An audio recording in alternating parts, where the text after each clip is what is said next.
Vou passar então para a professora, a doutora Margarida Barreto. Rapidíssimo, apenas dizer que a professora Margarida Barreto, ela é médica pela Escola Baiana de Saúde Pública, tem mestrado e doutorado pela PUC, é professora no curso de Ciências Médicas da Santa Casa de São Paulo, e a professora Margarida Barreto é um ser humano lindo, que traz sempre muita inspiração na sua fala para a gente compreender melhor as relações sociais de trabalho e as microviolências que ocorrem no trabalho. Então é uma alegria também recebê-la e eu passo imediato para você. Só para não passar o tempo, eu tinha preparado uns slides para passar, mas eu falo muito e aí eu resolvi.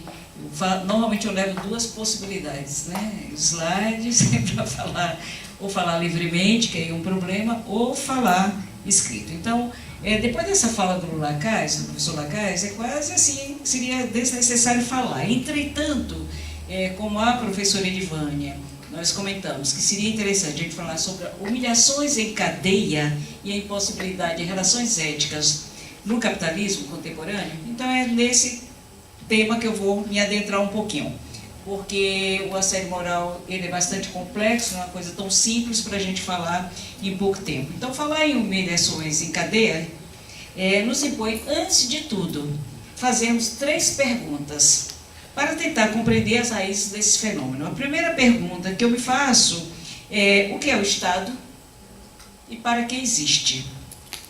E a terceira pergunta: o que é o capital? E nessa minha pergunta e tentativa de resposta, vou reforçar aquilo que o professor já falou. Sabemos que o Estado é produto da sociedade em certa fase do seu desenvolvimento sócio-histórico. O seu segmento é uma confissão de que a sociedade se embaraçou numa insolúvel contradição interna. Se dividiu em classes antagônicas, com interesses distintos e diversos, e dos quais não pôde desvencilhar-se, apesar das tentativas que encontramos na contemporaneidade, via intenso discurso político-ideológico de negação dos conflitos e tentativas de minimizar o Estado ao máximo, tornando-o, dizem, mais ágil. E temos o exemplo aqui da Poliana, que viu o Estado mais ágil. Sentiu-se a necessidade de uma força que se colocasse aparentemente acima da sociedade, com o fim de atenuar o conflito nos limites da ordem. Entretanto, essa força não é externa. Ela sai da sociedade, ficando, contudo, por cima da sociedade, dela se afastando cada vez mais. Seu papel histórico e significado é manter a ordem e exercer a justiça, entretanto, que favoreça a minoria, ou seja, aos mais ricos. Logo, o Estado é um aparelho de domínio que mantém a seu serviço grandes grupos de pessoas e reclama para si o exercício exclusivo do poder, mas em proveito de quem o Estado cobra impostos e empresta as altas somas. A serviço de quem exerce poder e domínio, o Estado nasceu das lutas de classe, e isso é importantíssimo que a gente não esqueça, e constitui o aparelho que assegura o domínio de uma classe sobre a outra classe. Portanto, o Estado é uma máquina para o exercício de poder. O Estado é o produto e a manifestação do caráter inconciliável da conciliação de classe. O Estado surge precisamente onde, quando e na medida em que as contradições de classe objetivamente não podem ser conciliadas. E, inversamente, a existência do Estado prova que as contradições de classe são inconciliáveis. O Estado é um órgão de dominação de classe, um órgão de opressão de uma classe sobre a outra. É a criação da ordem que legaliza e consolida essa opressão, moderando o conflito de classes e entre classes. Quanto ao papel do capital, nos lembra David Harvey que o capital é um processo, não uma coisa. É um processo de circulação no qual o dinheiro é usado para fazer mais dinheiro, frequentemente, mas não exclusivamente, por meio da exploração da força de trabalho. Logo, a necessária criação do Estado medeia a relação capital-trabalho. E nessa relação não pode existir harmonia, por mais que queiramos. Colaboração de classe, como eles dizem, meus colaboradores. Na medida em que é uma relação de exploração e expropriação, de força e poder. Não pode haver harmonia onde há força e poder, expropriação e exploração. A existência do Estado mostra que as contradições são inconciliáveis, embora conformadas por um forte discurso que impõe a todos os trabalhadores e à sociedade um formato ilusório de colaboração entre capitalista e trabalhadores. O que temos hoje? Em pleno século XXI, um planeta em que uma minoria se tornou dona absoluta das riquezas, países engolidos pela financiarização, sendo controlado por uma espécie de superclasse mundial. Dizendo de uma outra forma direta e simples, de toda a riqueza gerada no mundo em 2017, por exemplo, 82% dessa riqueza foi parar nas mãos de 1% mais rico do planeta. Enquanto isso, a metade mais pobre da população global, 3,7 bilhões de pessoas, 3,7 bilhões de pessoas, repito, não ficou absolutamente com quase nada.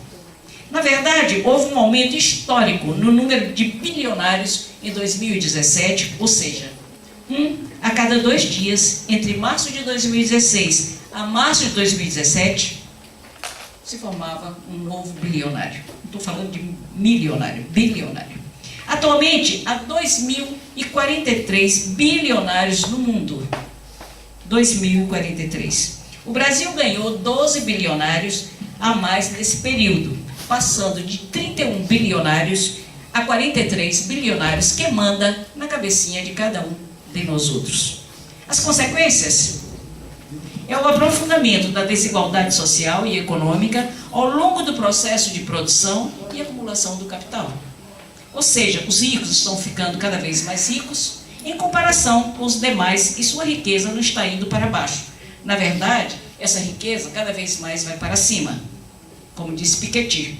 É o que confirma a revista The Economist dos Estados Unidos e o Fórum Econômico de Davos, na Suíça, ao constatar desde 2014 que apenas 85 pessoas no planeta detêm 40% da riqueza produzida neste planeta.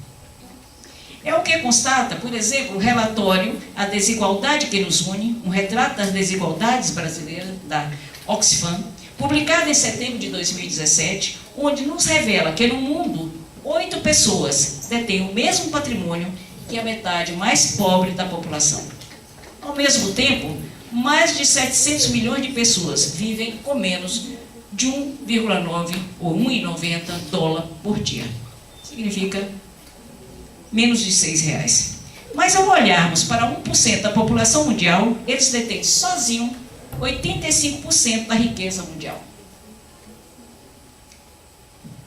Esses relatórios nos mostram a incapacidade de políticos e líderes empresariais em deter o crescimento da desigualdade econômica. Talvez até nem lhes interesse deter essa desigualdade. Quando a gente pensa no desemprego, pegamos o relatório da OIT, Perspectivas Sociais do Emprego no Mundo, Tendências de 2018, é assustador. Mostra que a taxa mundial de desemprego está acima de 192,3 milhões, com um aumento adicional de 3,7 para 2019. Alertam que o esforço para encontrar um trabalho é maior para as mulheres e, fundamentalmente, as mulheres estão em postos de trabalho mais vulneráveis. Há persistência de altos níveis de formas vulneráveis de emprego para todos, associado à evidente falta de avanços na qualidade dos empregos, mesmo em países onde os números agregados estão melhorando. É alarmante. Muitas vezes, muitos por não compreender, ou não ler, ou não ter acesso a essa informação, mas na Europa e na América do Norte, por exemplo, o desemprego de longa duração continua elevado em comparação com os níveis pré-crise. E no caso da Europa, continua aumentando, apesar da queda das taxas de desemprego. Isso nos faz compreender porque o relatório é o Panorama Laboral 2017 de América Latina e Caribe, da OIT, traz um dado curioso quanto à média regional de empregos e desempregos. Ou seja, a influência de nosso país, a situação do Brasil atual, é tão alarmante que, normalmente, o Brasil, quando se faz análise da América Latina e Caribe, é retirado das análises. Que daria uma análise terrivelmente pessimista. Entretanto, se o desemprego não aumentou fortemente entre nós, dentro do discurso oficial, é porque tem, no período recente, uma certa pressão por aquilo que o professor Lacaze falou, pela flexibilização do mercado de trabalho. Em que condições? Que tipo de emprego vem aí? Ou já está aí? E acrescenta que as reformas trabalhistas tendem a provocar uma situação mais precarizada. O trabalho existente é redividido.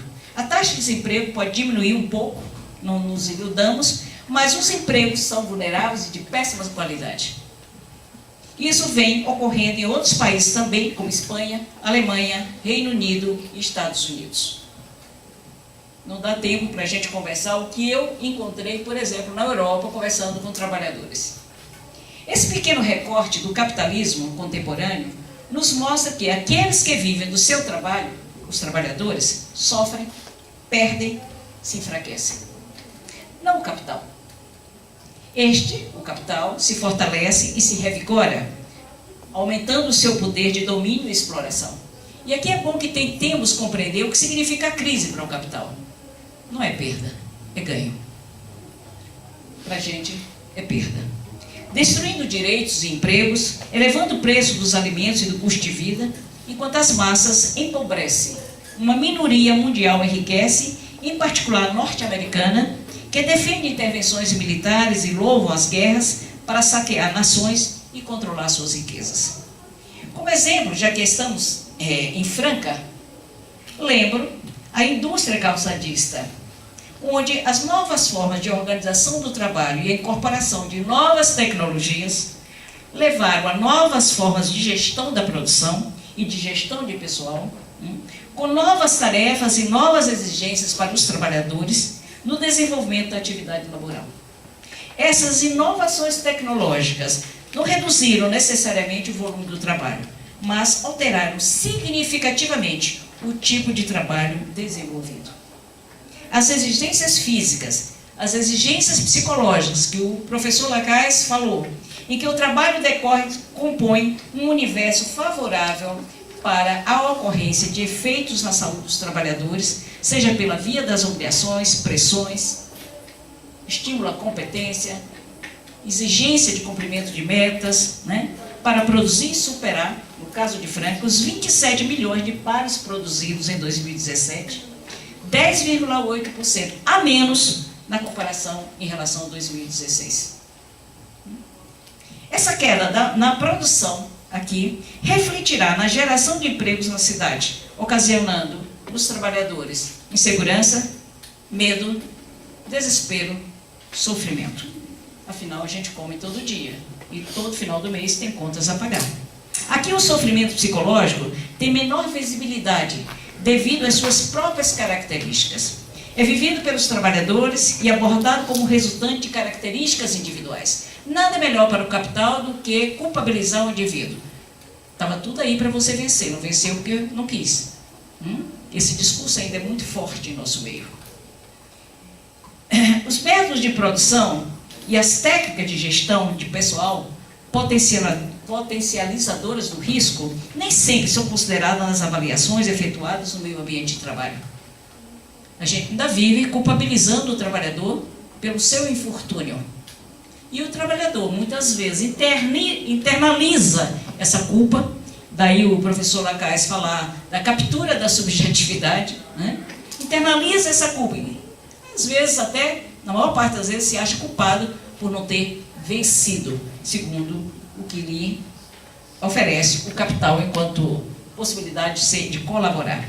Quizá pareça estranho que, mesmo diante desse quadro de mudanças, terceirizações, reformas, aumento de precarização e baixíssimos ganhos, o capitalismo tem legiões de apologistas e defensores. Isso é incrível. O papel da mídia aqui é importantíssimo. Sim, reconheço que muitos são de boa fé, produto, provavelmente, de sua ignorância e pelo fato de que o sistema é opaco e sua natureza exploradora e predatória não é evidente aos olhos de milhões de mulheres e homens desse planeta. Há aqueles que o defendem porque são seus grandes beneficiários e poupam enormes fortunas graças às injustiças e iniquidades do capital. Há ainda outros, gurus financeiros, opinólogos, jornalistas especializados, acadêmicos orgânicos e diversos expoentes desse pensamento único, que conhecem perfeitamente bem os custos sociais que o sistema impõe em termos de degradação humana e ambiental. Se vocês observarem, mesmo no sendo da saúde, vocês vão observar que nós temos um aumento cada vez maior de cânceres. Pare, pense e reflita o porquê. Ainda, esses gurus, né, ou essa consequência no meio ambiente ou na degradação humana, esses gurus são muito bem pagos para enganar as pessoas e prosseguem incansavelmente com o seu trabalho. Eles sabem muito bem e aprenderam que a batalha de ideias é estratégica para a preservação do sistema e não aplacam os seus esforços em defender o sistema. O que fica para os trabalhadores e trabalhadoras em nosso país é o aumento da exploração e do sofrimento, permeado por um certo cinismo e insensibilidade. Quando nós temos contato direto com os trabalhadores do chão da fábrica, é impactante a crença, ou seja, como é que aquela pessoa sequer sabe que foi manipulado, se deixou manipular, né? Mas a insensibilidade da chefia em relação, por exemplo, a um conjunto de trabalhadores que está adoecido, ou que está com depressão, ou que tem um outro transtorno, uma ansiedade, o que seja, né? Culpando, dizendo que é frescura daquele trabalhador, o vagabundo que não quer trabalhar, né? E muitas vezes o próprio colega do lado repete esse discurso que sequer tem ideia que é um discurso que o atinge também, mas repete esse discurso como verdadeiro. O que fica então é essa fala permeada por um certo cinismo e insensibilidade. Se refletirmos os novos conteúdos ideológicos que permitem o discurso que nasce com as políticas neoliberais em nosso país, lembremos algumas palavras que o professor Lacaze já falou. Flexibilidade. O que significa isso? Flexibilidade na vida de um trabalhador. Que o tempo dele tem que ser o tempo que a empresa quer, decide. Eu tenho pego trabalhadoras e trabalhadores que ficam até 2 horas da manhã na empresa. Não existe, porque não pode assinar ponto, nem pode marcar hora extra. Flexibilização. A minha flexibilização tem que ser tal que minha família não interessa.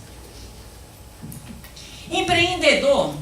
Eu tenho a esperança que um dia, quem sabe, eu abra meu negócio, seja um PJ, ou seja qualquer coisa, mesmo que seja vendendo amendoim na rua. Sou empreendedor.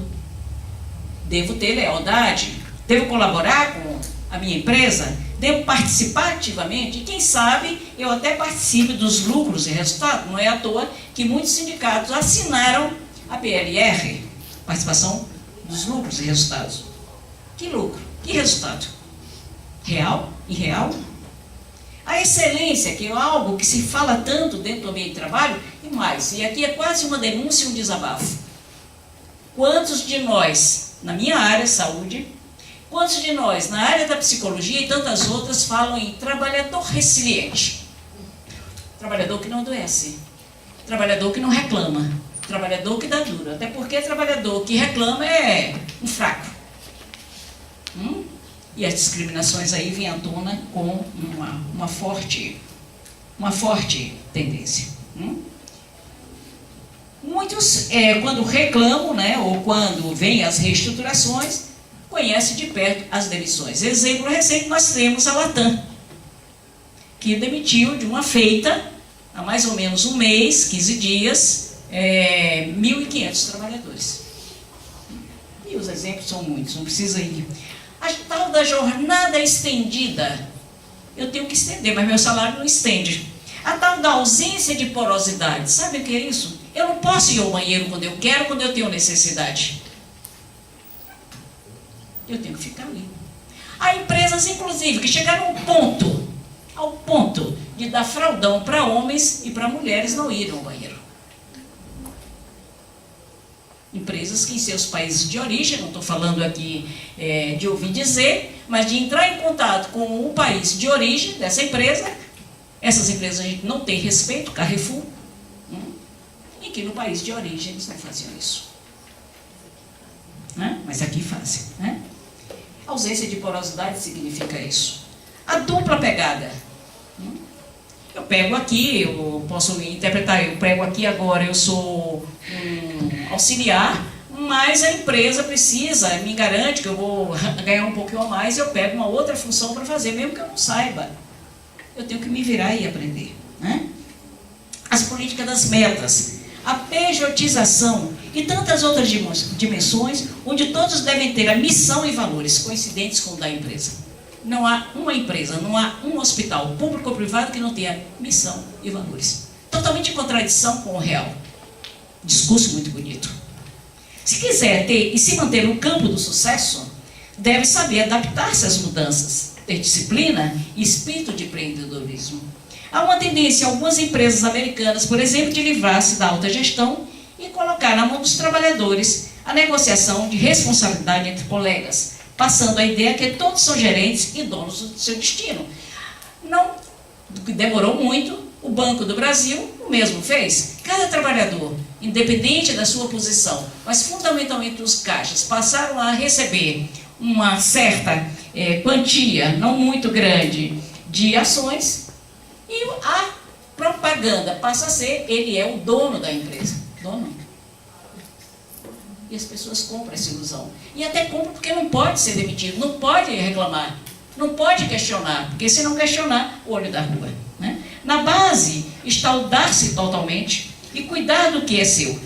Passa a ilusão que vai crescer no mesmo ritmo do Banco do Brasil, da empresa, e deve agregar valores para si em consonância com os da empresa, tendo sempre uma atitude proativa. Aliás, os termos são incríveis, como são capazes de criar termos novos, proativos. Proativo significa estar motivado, fidelizado, em especial, produtivos. Isso significa que o pacto para o sucesso individual é cada um por si e, por isso, estar conectado é fundamental. Todos têm que ter, algumas empresas ainda dão o celular, e outras você deve usar o seu celular e ficar conectado, qualquer que seja a hora. Eu tenho casos de trabalhadores, que assim, o chefe mandou uma mensagem lá pelas 2 horas da manhã, óbvio que ele estava dormindo, ele não viu o que seja, e aí no dia seguinte, sem motivos de repreensões, porque não viu e não respondeu. É um escravo. É um escravo de novo tipo. É o escravo que tem que continuar trabalhando pelas suas dívidas cotidianas. Esse modo naturalizado de visualizar o sofrimento alheio, aliás, é um dos efeitos mais nefastos da denominada reforma trabalhista, que de fato chega a ser uma expressão de maldade, já que, escamoteando o seu real propósito de deixar os joelhos a classe trabalhadora, de joelhos, para satisfazer a necessidade do poder econômico, foi vendida à população por meio de argumentos falaciosos, como os de modernização, criação de emprego. Fazer a terceirização vai aumentar o número de empregos. Esse é o discurso, e muitos compram. Aliás, a grande parte compra. Mas o que ganhamos com o advento dessas políticas, quer nas empresas e socialmente? O triunfo global do individualismo e o consumo narcisista, que o professor já falou, não vou ter tempo aqui, mas o corpo, fundamentalmente, é o nosso corpo, o corpo da mulher, o corpo feminino, que é visado para embelezar. É a nova mercadoria. Não dá para dar exemplos aqui, porque senão a gente ia falar bastante sobre essa questão. E o que resulta? Por um lado, a quebra radical dos laços fraternos, eu não me importo com ele, o nascimento da indiferença pelo sofrimento dele, o desrespeito, a pressão generalizada para produzir mais e mais, a falta de solidariedade, enfim, poderíamos dizer, a banalização do mal. Resulta essa banalização nas humilhações repetitivas encadeadas em perseguições metodicamente organizadas e temporalmente prolongadas. Temporalmente prolongadas. São casos e casos que, infelizmente, também não dá para contar. São dirigidas contra um trabalhador, um grupo de trabalhadores, com o objetivo de atingir a sua personalidade, a sua dignidade, a sua integridade física e psíquica, criando um ambiente hostil, degradante, humilhante ou ofensivo, onde todos são atingidos. Socialmente, os países têm aumentado a repressão sobre as massas. Não precisa muito.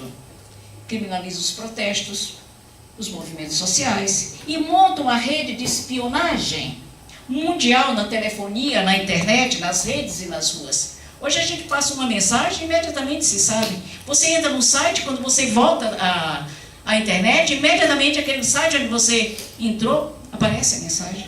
Violando as mais elementares liberdades democráticas. Exemplo, a gente pode citar, saindo da mídia, o novo código de prática das grandes empresas, quer pública ou privada, em que fazem uma coleta ilimitada de dados dos seus trabalhadores, como forma de minimizar riscos e maximizar as oportunidades de negócio. Eles sabem quem paga, quem não paga, quem usa cartão, quem não usa. Retém o rastreamento e análise das informações dos trabalhadores e população em geral, como forma de proteção do capital. As contradições cotidianas se manifestam, por exemplo, quando as empresas assumem o discurso de responsabilidade social e sustentabilidade. Aqui é de um cinismo cavalar. Eu pego empresas que têm um discurso forte de sustentabilidade social e, na prática, no cotidiano, no intramuros, é uma outra coisa. É uma outra realidade.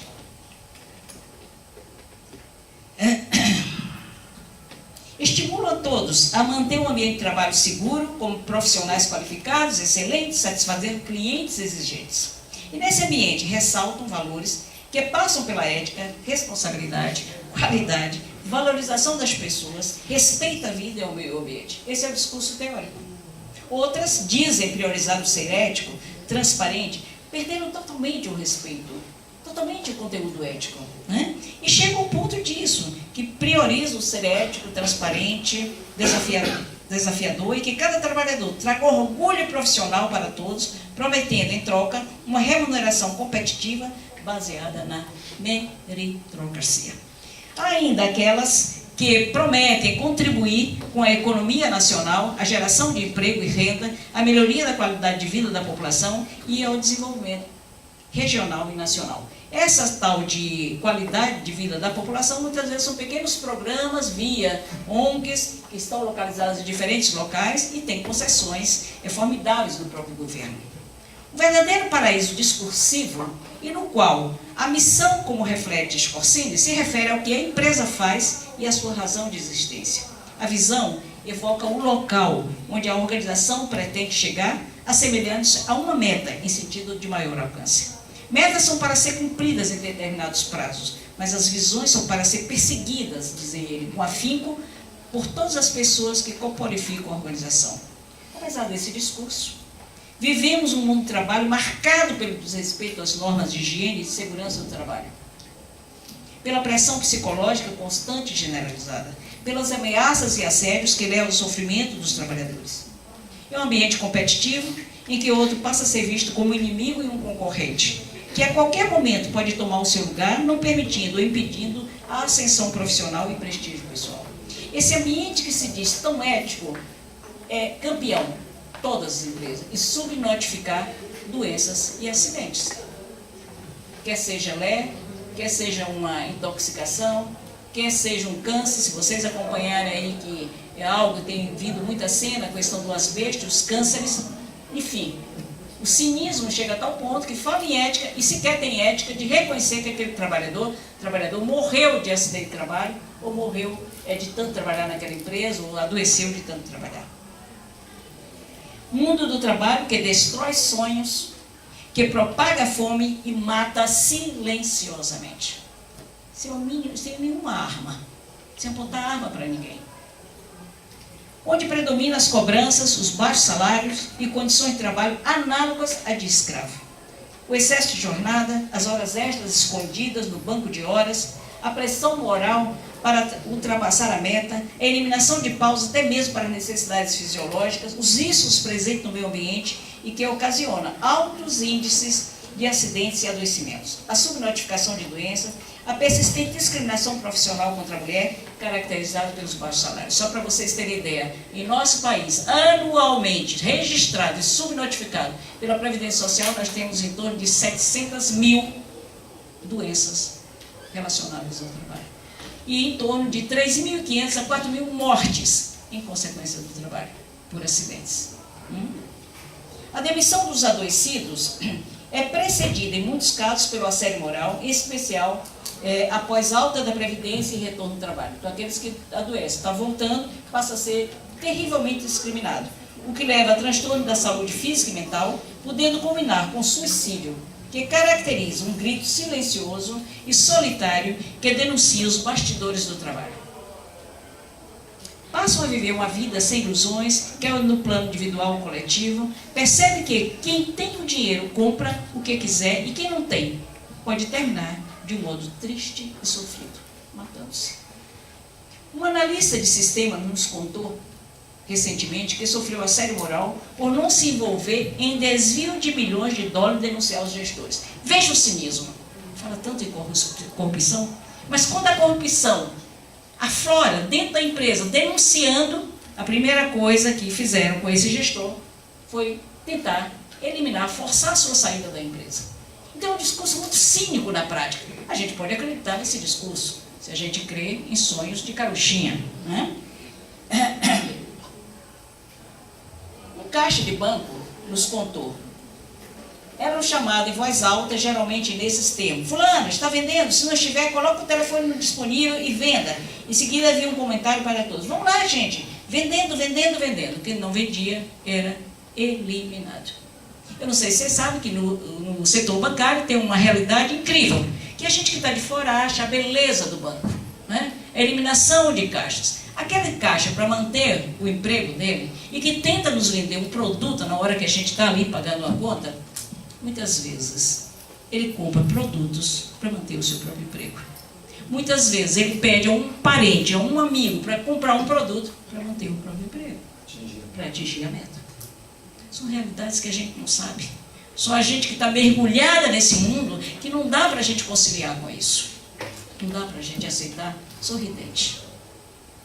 Como se nada daquilo estivesse acontecendo. É exagero. Não dá para a gente aceitar.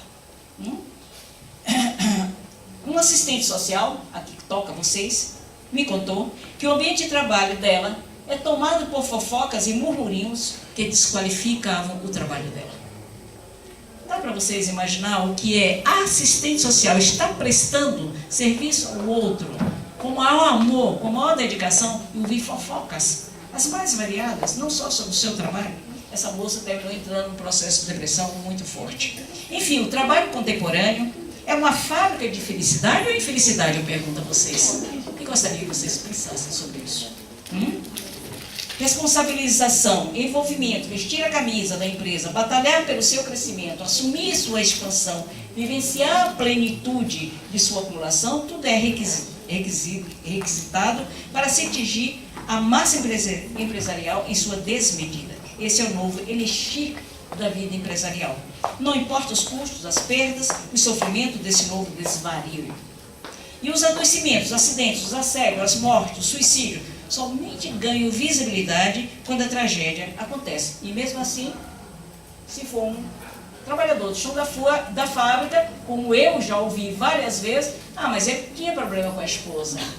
A esposa parece que estava com um namorado novo, então ele se suicidou. Ou seja, a causa real, que é o trabalho, desaparece dentro desse contexto. Esse novo mundo do trabalho terceirizado é a nominação da nova miséria humana silenciosa e sutil que expõe o espectro da barbárie social. Como ter qualidade de vida nesse novo mundo do trabalho? Como ter? Assim, se restar um pouco dentro da gente, cada um de nós, de dignidade, a gente vai refletir e ver o que acontece de fato com esses trabalhadores. Assim, as humilhações vêm se convertendo em eficaz estratégia de gestão utilizada pela irrazão empresarial para incrementar, impulsionar e expandir exponencialmente os mecanismos de envolvimento e sujeição do trabalho nos mais diversos setores, nas mais distintas atividades, nas mais diferenciados segmentos da hierarquia laboral. Muitas vezes a gente pensa inocentemente, na academia não tem isso. Ledo, engano. Não há uma categoria em que não exista a questão das humilhações no trabalho. Ainda que é por certo, de modo desigual, mas existe. Isso nos mostra a inadequação da organização de trabalho, da forma de administrar o trabalho e dividir as tarefas, assim como da cultura organizacional. E se a gente quer intervir para uma mudança, não adianta pintar a coisa de rosa, tem que começar por aí. Na organização de trabalho, na mudança da cultura empresarial, dentro da empresa e na forma de administrar o trabalho. Daí que as humilhações em cadeia estão na linha de frente das ações de gestores. Em sua busca incessante por melhores índices de desempenho e produtividade, combinando o alargamento da felicidade do intelecto, ambos levados ao limite, não somente através de sofisticados mecanismos de controle e coerção, mas através da recorrência da prática do assédio moral. Repito uma pergunta crucial e que quero que vocês pensem. O trabalho contemporâneo é uma fábrica de violências? E aqui tire essa ideia de violência física, violência psicológica, violência moral. Para compreender essa dimensão, devemos sempre localizar a nossa discussão no conjunto dos problemas que relacionam saúde e condições de trabalho, como o professor Lacaz falou, pois vivemos uma transição epidemiológica onde o que encontramos são transtornos mentais associados ao trabalho. Década de 80 era Lerdort, ritmo intenso na linha de produção.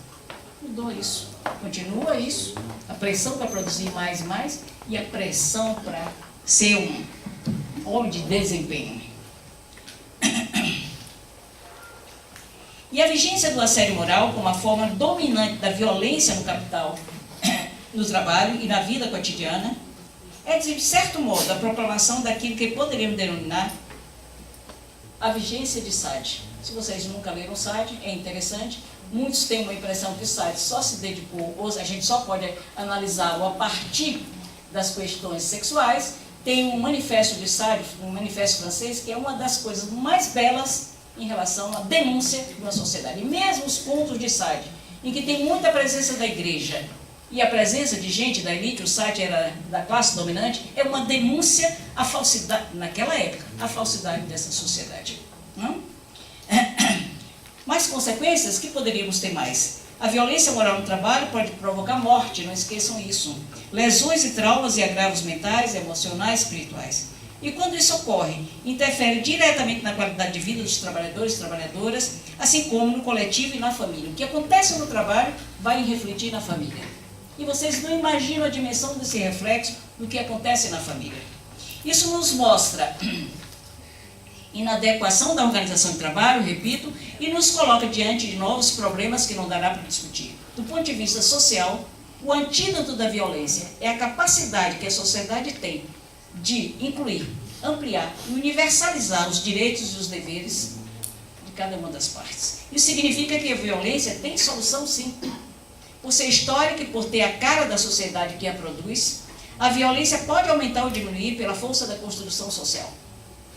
Suas formas mais cruéis, que ocorrem nos níveis coletivos, individuais e privados, precisam ser analisados junto com as modalidades mais sutis, escondidas e simbólicas, de forma muito profunda e aberta, para que todos possam resistir, lutar e se solidarizar com os outros e colaborar, lembrando que para combater a violência laboral é necessário uma atuação interdisciplinar e multiprofissional associada ao conhecimento dos riscos psicossociais. Finalmente, deixo um questionamento para vocês pensarem em casa.